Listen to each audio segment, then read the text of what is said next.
Good evening, everyone. Once again, we welcome you into an all-new edition of the Milford Informer. I am your host, Tim Coet. We have a lot of exciting content to get to on this week's show, including information on 2 events taking place here in the Milford area within the next week. Let's take a look at everything we have coming up tonight in our top stories rundown. Tonight, hear from film director Roberto Angotti as he discusses the details of the upcoming premiere of The Italian-American Baseball Family, which will be taking place right here in Milford. Also tonight, get a sneak peek at next weekend's MPAC Boars Head production, courtesy of Milford TV members Logan Keefe and Caitlin Mobilia. And later in sports, we'll get you up to speed on a pair of exciting home games for the Lady Hawks basketball team against Hopedale and North Attleboro. On January 27th, Milford residents will have a chance to explore baseball history with a distinct local tie. Director Roberto Angotti will be hosting the world premiere of his film The Italian-American Baseball Family right here in Milford. The film features many famous Italian-American players from Major League Baseball past and present and takes a special look at the Colabello family. The film's director, Roberto Angotti, was kind enough to speak to me from the West Coast to discuss the film premiere right here in Milford. This is the premiere. It won a international competition in Washington, D.C., the National Italian-American Foundation 42nd Gala.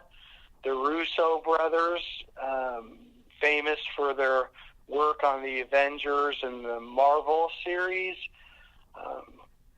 famous for their television and movie productions, sponsored the Italian-American Film Forum Awards, and so they got submissions from Europe and North America that describe the Italian-American experience.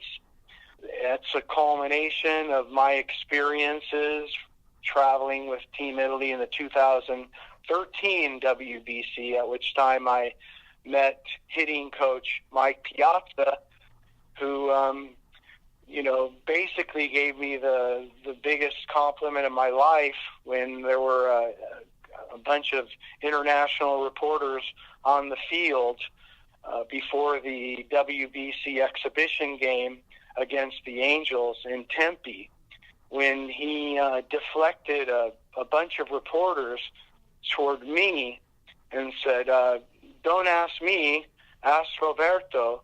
He's in the trenches on the front line of the, as a soldier of the Italian baseball revolution."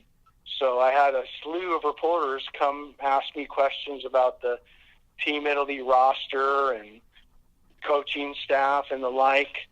So at that point in time, I said, wow, I really feel like I'm a part of this unit. And so I felt an obligation as an Italian-American to document, the Italian-American experience through baseball. And the premise of the movie is how Italians assimilated into American culture through our national pastime of baseball, and how Italian-Americans have circled back to Italy to give back to the game to help Team Italy in the Olympics and the World Baseball Classic. Case in point, the Colabello family. They are the modern-day Italian-American baseball family. Lou Colabello pitched for Team Italy in the 1984 Olympics against Team USA at Dodger Stadium, and his son, Chris Colabello, playing for Team Italy in the 2013 and 2017 World Baseball Classics. Prior to sort of your decision to move forward with this film, did you always have aspirations to be a filmmaker, or was this something that just sort of happened naturally? Well, it organically took place because growing up in Los Angeles in the 80s, I was privy to Tommy Lasorda, winning 2 world championships And at that time, I was studying at the Claremont colleges. I was a film major at Claremont McKenna College. And I was also in radio.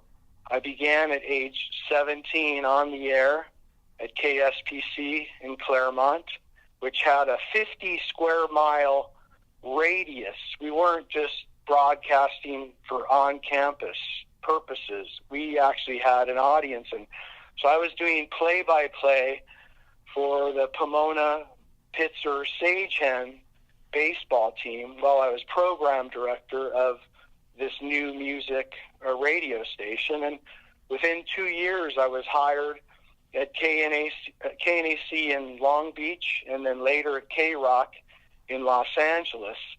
And so I was always part of the media, and I just maximized, being in the epicenter of this sports, hub of Los Angeles, and was able to assimilate myself in what was happening, and I felt very much, like in the excitement that was happening. So I just love my history. I'm very proud to be an Italian American.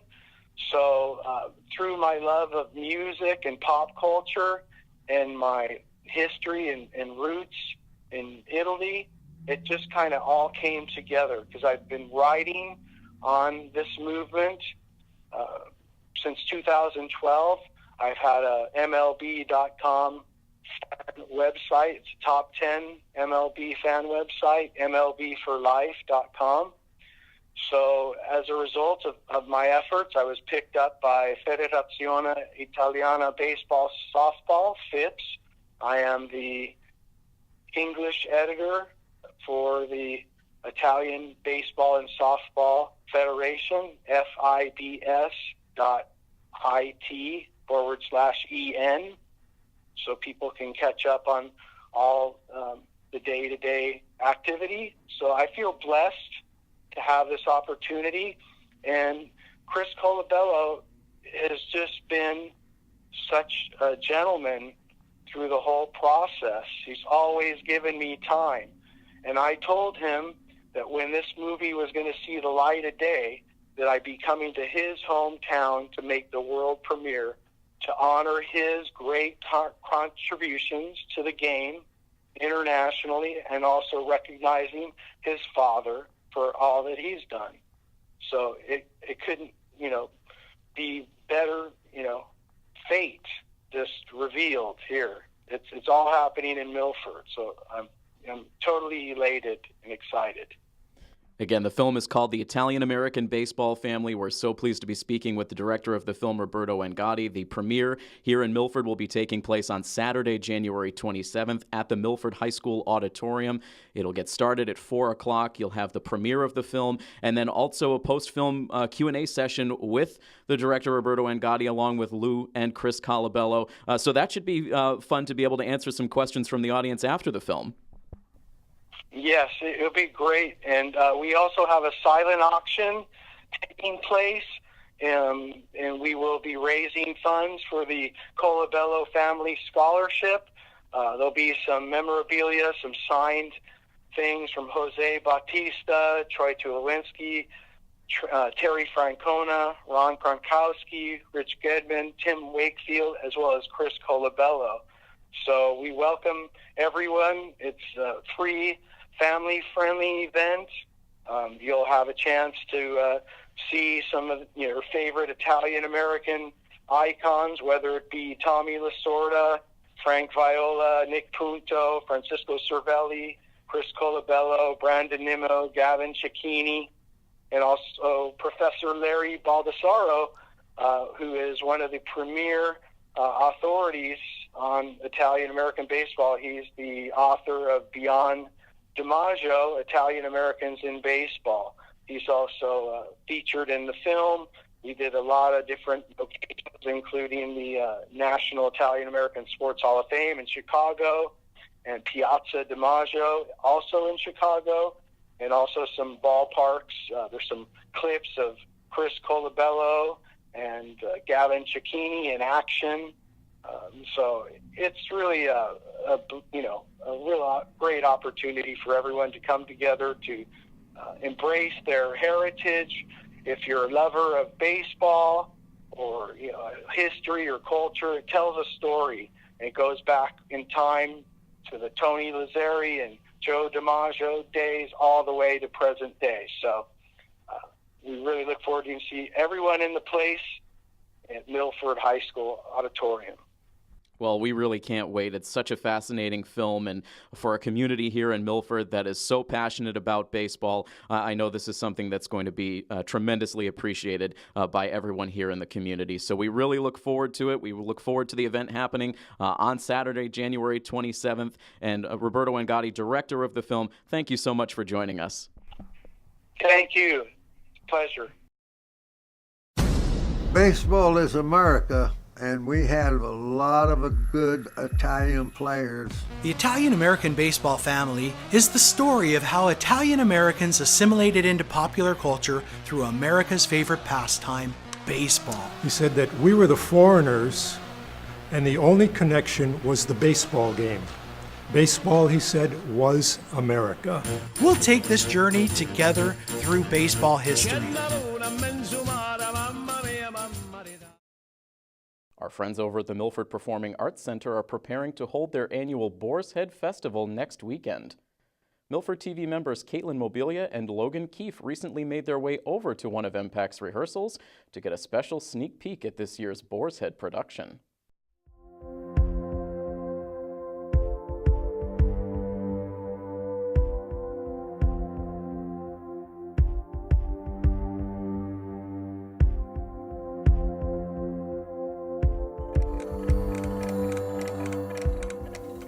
We're here at the Hopedale Unitarian Parish, talking to some of the cast and crew of the Boars Head Festival.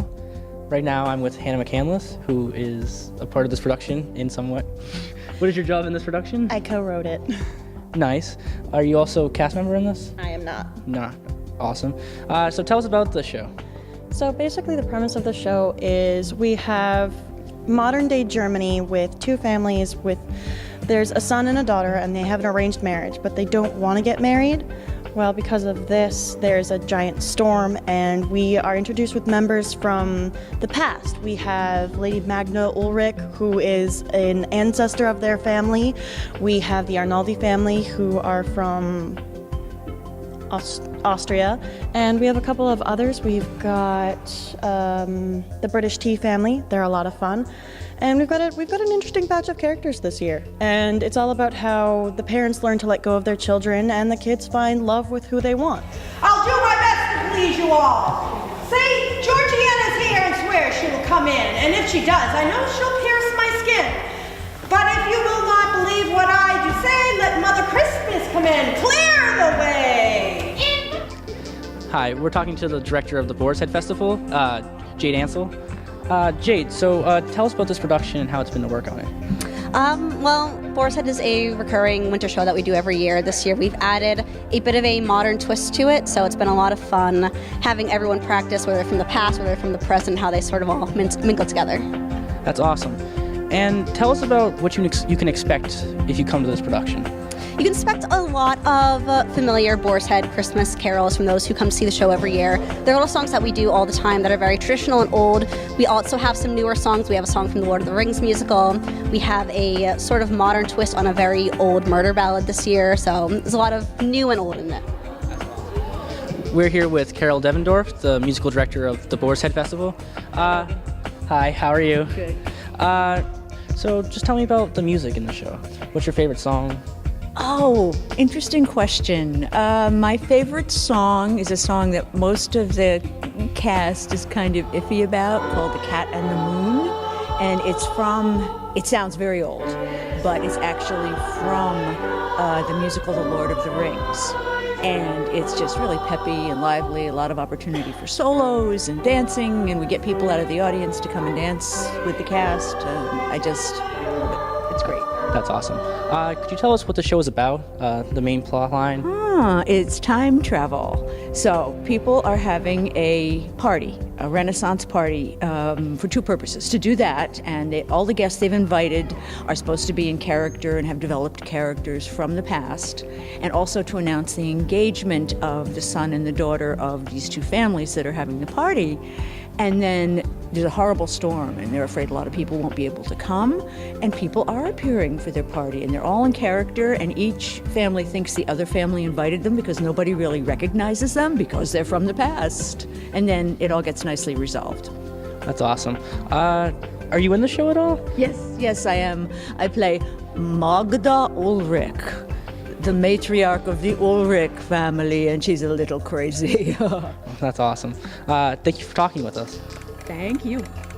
The Boars Head Festival will take place on January 25th, 26th, and 27th at the Hopedale Unitarian Parish at 6 p.m. Tickets at the door are $23 for adults and $18 for students and seniors.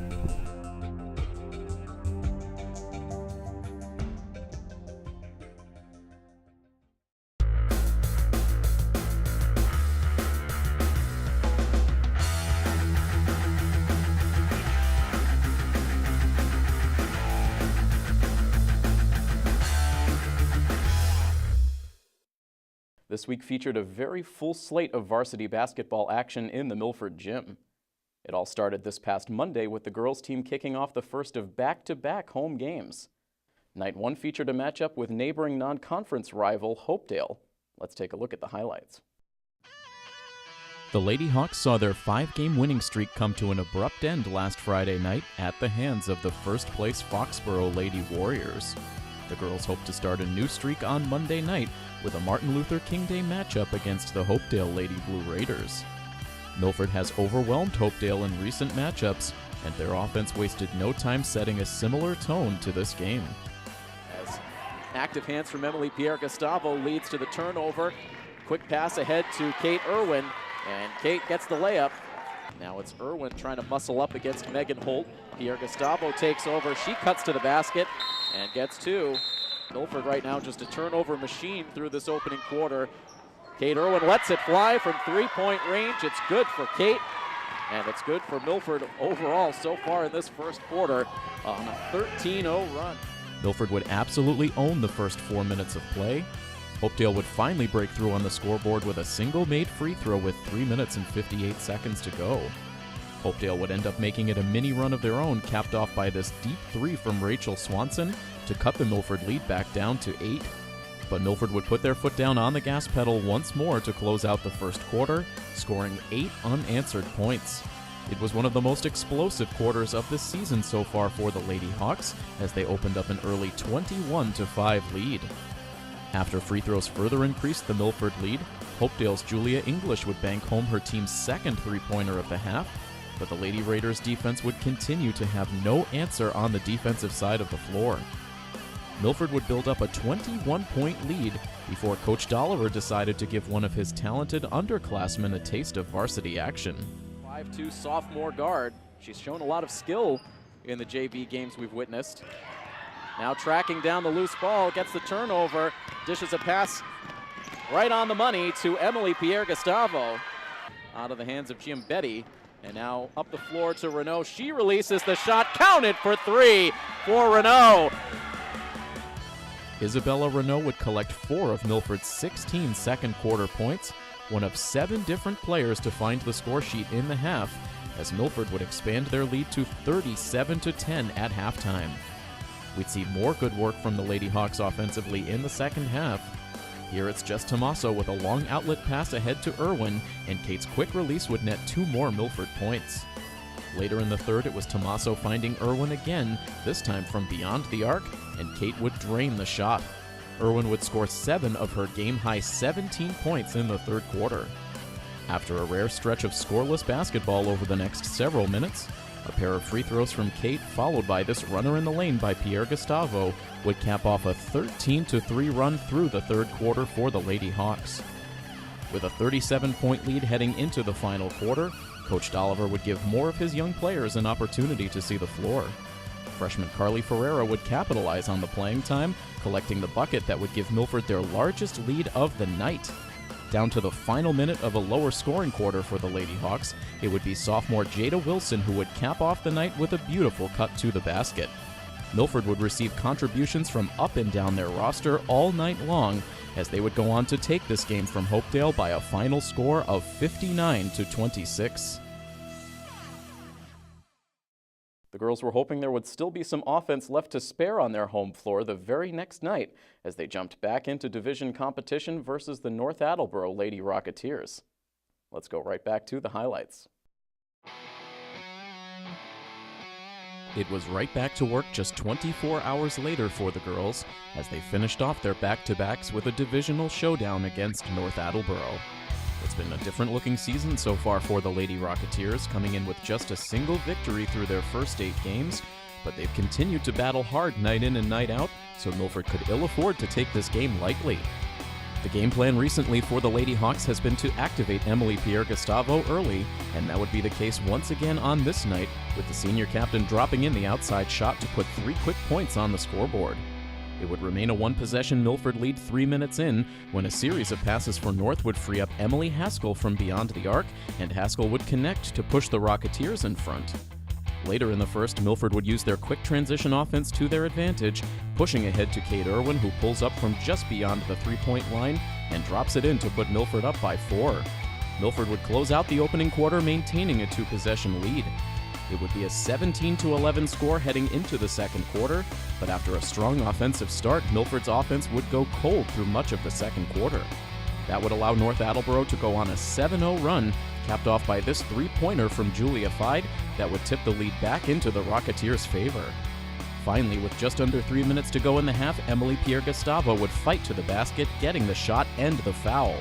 That seemed to be just what Milford's offense needed to wake up from its slumber. A lot of turnovers for Milford. They haven't fully adjusted yet. Oh, but there we have a nice shot right there of Pierre-Gustavo. Back to Irwin. Irwin pulls up, quick shot, nails it. Now driving the lane is Tommaso, dishes out, and nailing three-pointer is Julie Rabinowitz. Tommaso down low, now back to Pierre-Gustavo. Pierre-Gustavo nails the three-pointer. From down 18-17, Milford comes storming back on an amazing 17-1 run through the final 3 minutes of the half to bring the score to 34-19. Fast forward to the late stages of the third quarter, Milford would have just 5 total points over the first 6 minutes until Kate Irwin, deep behind the three-point line, would bury the shot to reestablish a 15-point Lady Hawks lead. After a bucket from Valenzola, Irwin would accelerate to the basket here, getting the layup to establish the largest lead for Milford so far on the night. North would end up taking the final points of the quarter as Fide would get ahead on the break, scoring the bucket and the foul to make it a 46-30 score heading into the fourth. Julia Fide would continue to try and spark her offense as the fourth quarter began, converting on another three-point play to cut the North deficit to 14. Then after nearly 4 minutes of scoreless basketball, Fide facilitates the pass to Julia Klichkowski, who drains a corner three to cut it to an 11-point game. With 2.5 minutes left, it's back to Fide, who lets it fly from downtown. Julia Fide would come through with 9 points from the end of the third into the fourth quarter to help put her team to within 8. Moments later, Julia Santos would convert on a pair of free throw attempts, and suddenly it was a 2-possession game with still 2 minutes to play. With the game hanging in the balance, Kate Irwin would take matters into her own hands, driving inside, bouncing off of contact, and getting the crucial layup to fall. Tommaso and Pierre-Gustavo would convert on a pair of free throw attempts down the stretch, and that would allow Milford to hang on until the final buzzer. North would put together a great fourth quarter effort, but in the end Milford would sweep their back-to-backs, taking this game from North Attleboro by a final of 51-41. The boys team finally returned to their home floor tonight. They are currently wrapping up a game against the Sharon Eagles as we speak. Our cameras are there providing full game coverage. We will have that game up and running on the educational channel by early next week. And of course, you can check out all of our full game coverage over on YouTube. And now let's get to this week's upcoming events.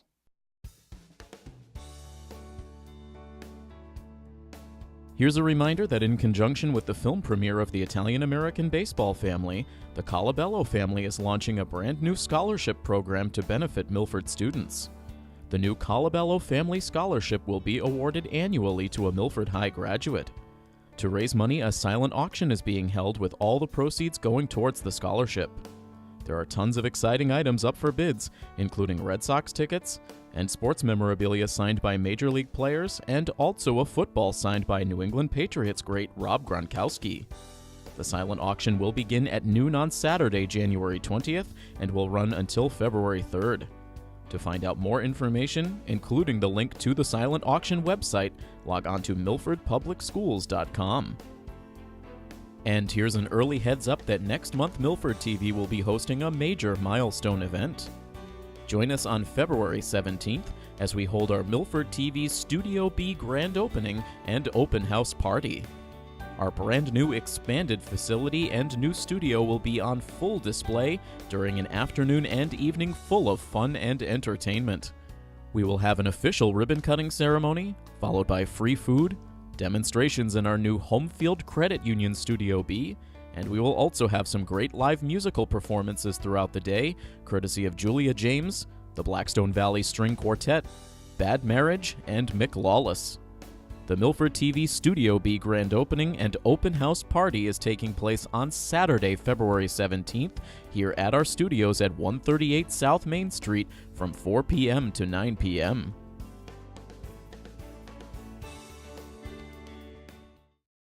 That's all we have for you this week.